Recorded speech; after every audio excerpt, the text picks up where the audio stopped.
Iran is denying any involvement in this drone strike. The US are saying the terrorists who did this were Iranian-backed. What's your verdict? Well, look, we have to take a step back and look at this escalation that really began on the 7th of October with the Hamas terrorist attacks.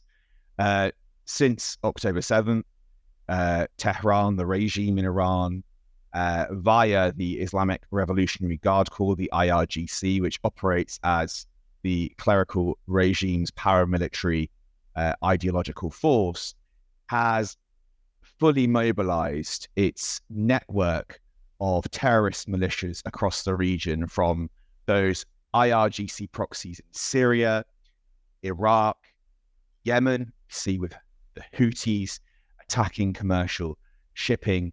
And the thing to underline here is that, there's been a lot of discussion whether this will lead to a broader regional war.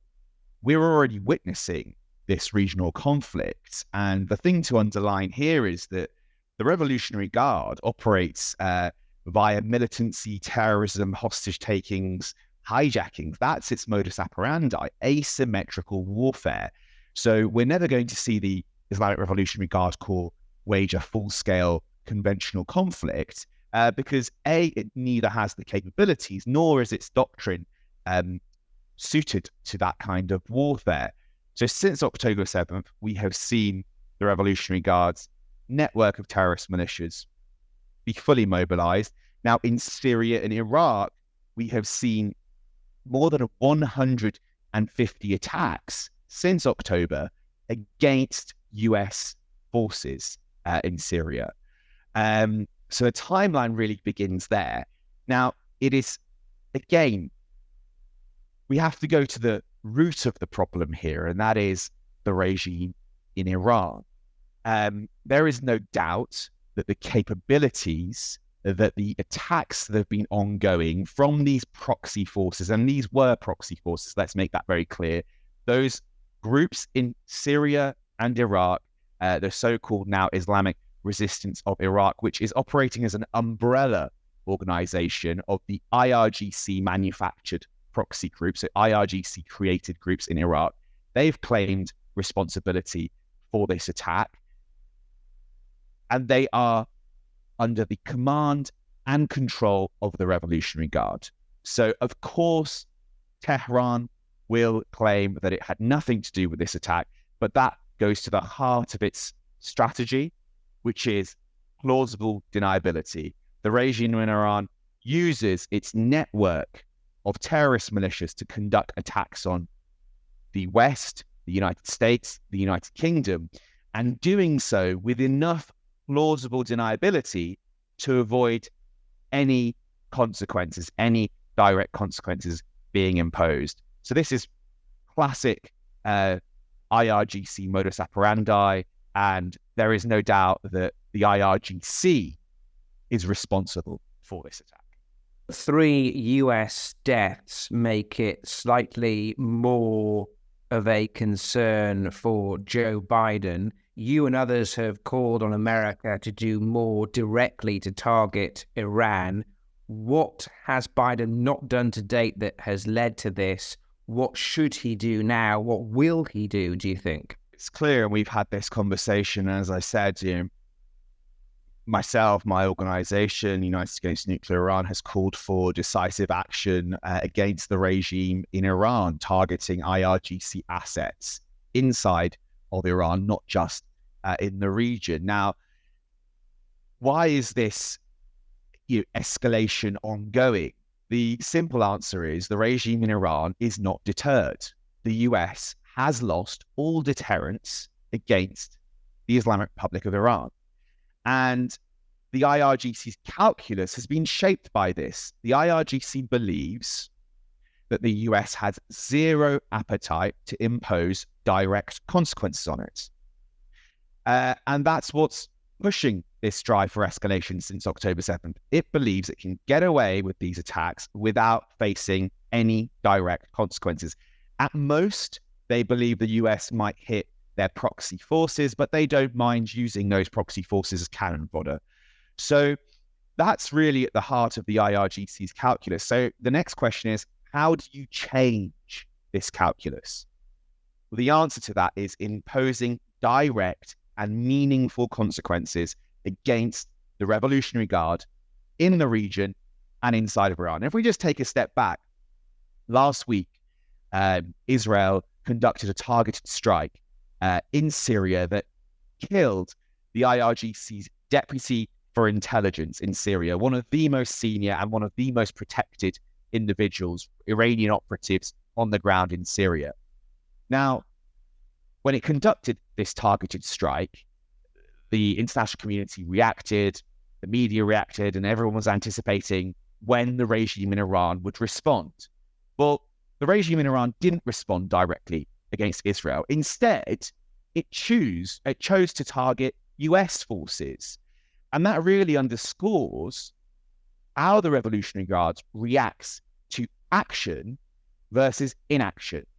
The IRGC understands that Israel has made it absolutely clear that despite being encircled, despite being on a multi-front war currently, it will impose direct consequences against the Revolutionary Guard. The US, the current Biden administration, has gone out of its way to do the opposite, make it absolutely clear that it has no intent for any form of escalation with the Islamic Republic and Iran.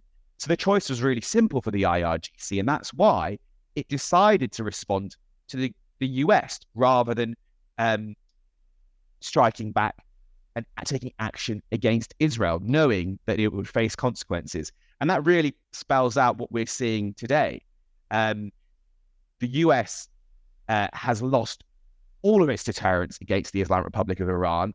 To change that, it must impose direct consequences, and that could include targeted strikes.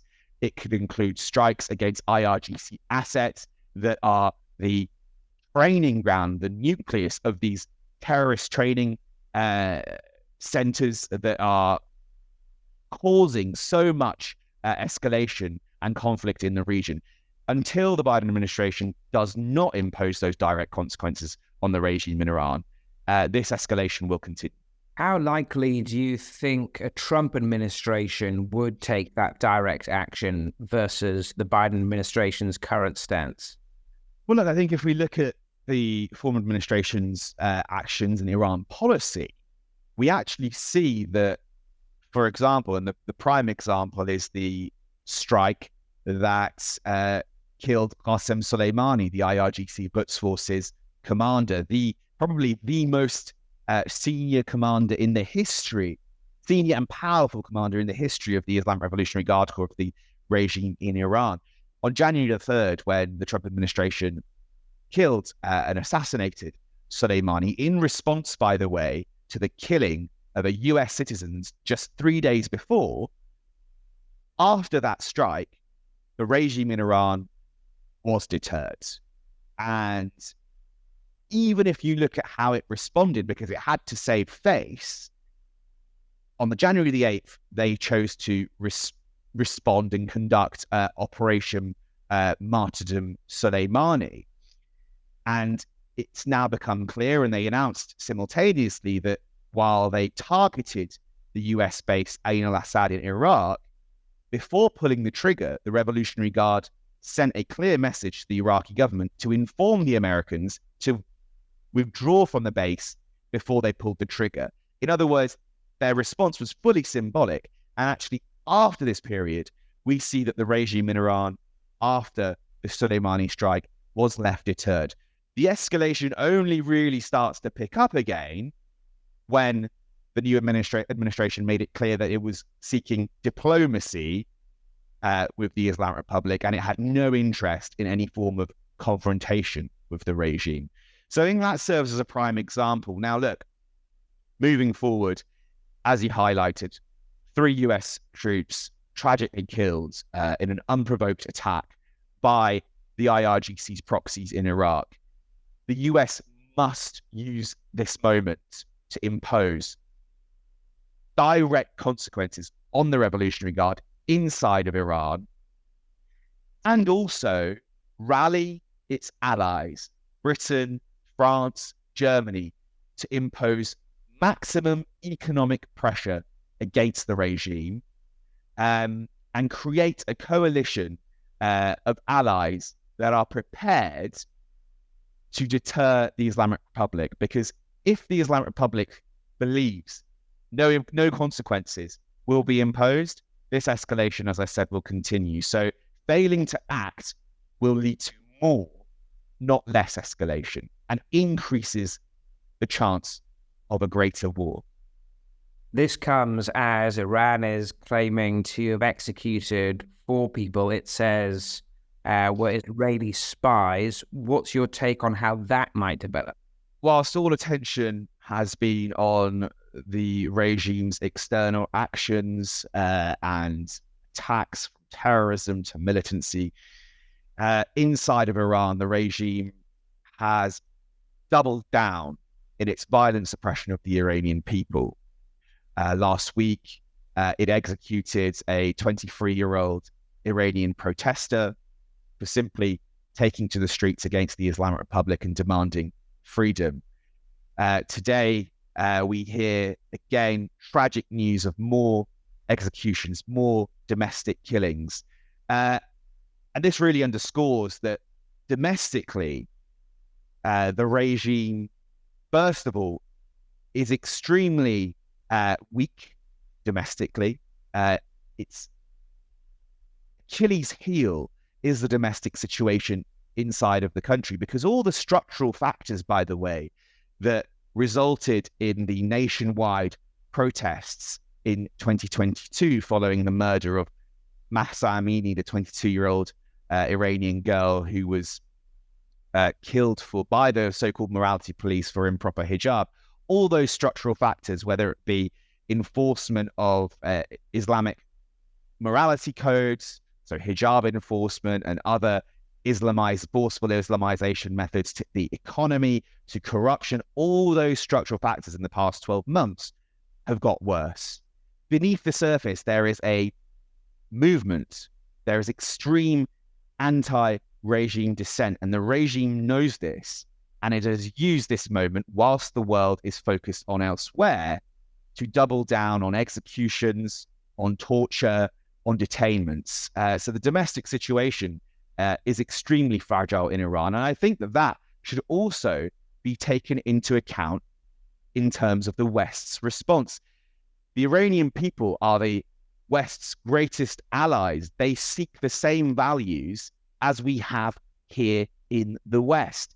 This has been clear. There has been mass secularization, liberalization. The Iranian people have been taking to the streets consistently, making their demand very clear. They seek regime change.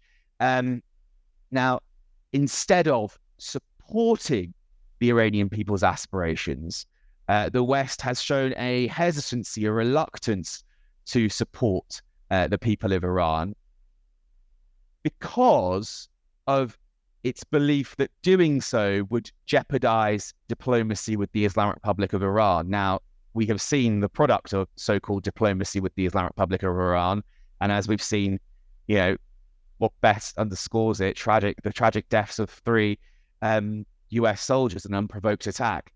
This regime is the greatest threat to the people of Iran, the people of the Middle East, and beyond, across the world, not least in the West, because this regime is ideologically opposed to the values that we uphold, and it is trying to destroy those values, whether those values are inside of Iran amongst the Iranian people, in the region, or beyond. So that's something that really has to be taken into account here.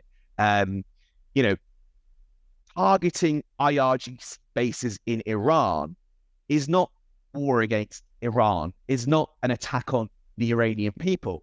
It is striking at the very targets, at the very assets that have been killing the Iranian people for so long now. And as I said, under the surface, there are visible signs that we will see in the coming months major nationwide protests in Iran. That's something that has to be taken into account as well.